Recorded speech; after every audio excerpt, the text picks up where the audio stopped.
Welcome to day 2 of our masterclass. In the last video, we talked about how to write a resume that gets noticed, not ignored. We covered how to tailor it for each role, beat application tracking systems, and highlight real impact instead of just listing responsibilities. If you missed that video, check out the link in the description. But here's the thing, even best resume won't land you the job if you're applying blindly. That's why today we are diving into how to decode job description. Let's get started. Do you ever read a job description and think this could apply to any company? Or maybe it feels so specific that you wonder if you can even qualify. Let me tell you, job descriptions are not just about listing requirements, they are a window into how companies hire. As someone who has created job descriptions at Amazon, now builds team for my own startup, I can tell you firsthand that no two job descriptions are the same. Each company has its own philosophy when it comes to hiring, and understanding these nuances will help you decode what they are really looking for. Let's break this down step by step, starting with the structure of a typical job description. Most job descriptions follow a similar flow, but the way they are written reveals a lot about the company's hiring approach. Here's what to pay attention to. First, there's usually a section about the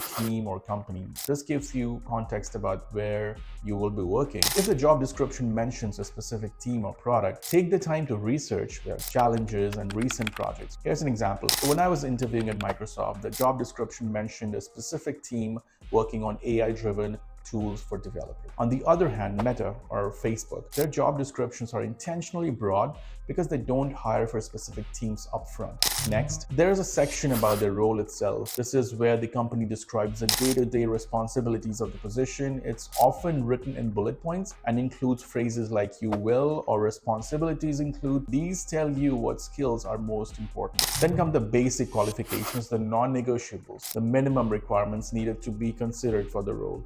Think of them as checkboxes. Focus on hard skills, years of experience, or educational background.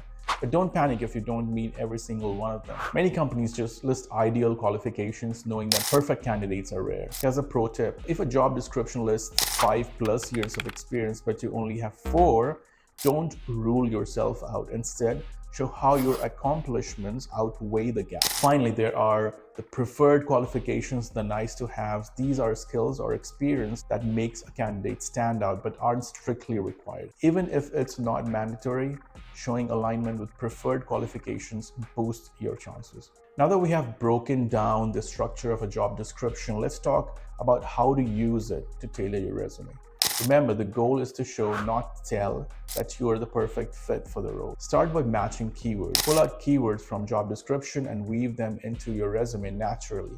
If there are basic qualifications you don't meet, address this indirectly. For example, if the JD asks for 7 years of experience, but you only have 5, focus on high impact achievement that demonstrates seniority. Here's what you should take away from this. Look beyond the surface. Don't take the job description at face value. Ask yourself, is the company hiring for a specific team, or are they casting a wide net? Understanding their philosophy will help you tailor your application. Focus on outcomes, not just keywords. Even if the JD lists specific tools or years of experience, what really matters is whether you can solve their problems or not. Highlight achievements that demonstrate impact, not just skills. Leverage networking. If the job description feels unclear, reach out to the current employees to learn more about the team and role. This shows initiatives and helps you decide if it's the right fit. Prepare for multiple paths. Companies like Microsoft and Google allow interviews with multiple teams.